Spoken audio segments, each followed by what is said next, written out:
There is a big lie that I'm seeing published over and over on YouTube, and I've seen it on my post, I've seen it in commentary, and that lie is that illegal aliens in this country do not pay sales taxes or any tax at all.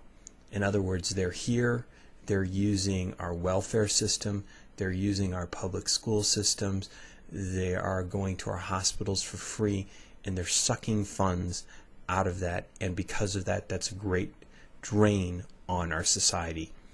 Let me break this down, and if you disagree with me or if you think I'm false, please say it. I live in a big urban city, and our public school system is funded almost solely from property taxes and beyond that, state lottery.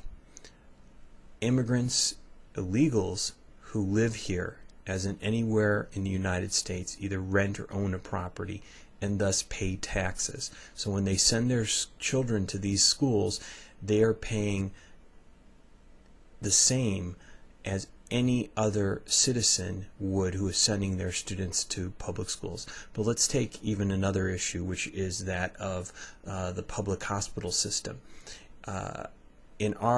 In my city, we have a large county hospital, and it's run by the county.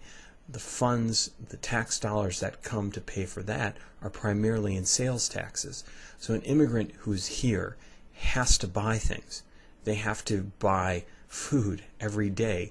They have to buy cars. They have to pay for everything that they pay for. And every time they do that, they pay a sales tax. So even that they pay into.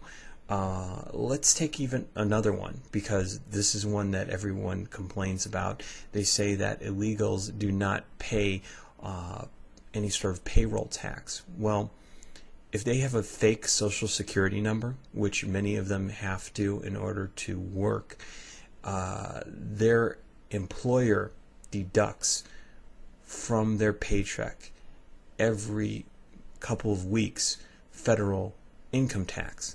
Since their ID is fake, at the end of whatever time they work for or at the end of the year, they seldom, if ever, apply for a refund. So actually they wind up paying more federal taxes than all of us.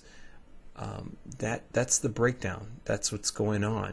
So when I hear about these arguments of these illegals, they're sucking money out of our system, no, they don't.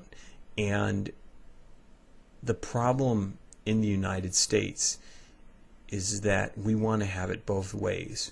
And let me explain this with the best analogy I can. We don't want to pay $15 for strawberries. By that, I mean we have all these products which are within our system, an entire labor force that's in our system that consists of these illegal aliens who are working these bad jobs in bad conditions, often for less than minimum wage. And if they weren't working in those economies, like the fruit economy, picking those strawberries, our cost for these items would be huge. So when we attack the immigrant who is basically coming to our country trying to make a living for their family, and we're actually profiting off of that because our items are less expensive and we're not willing to pay what it would cost if a citizen worker was actually doing these jobs, because everything costs would skyrocket on produce alone and other items. There's a hypocrisy there. There's a hypocrisy in our country. So if you're going to attack them, think about what they're doing for you every single day. They're working the jobs. They're putting food on your table that you probably couldn't afford if they weren't there. That's my 2 cents. Love your comments.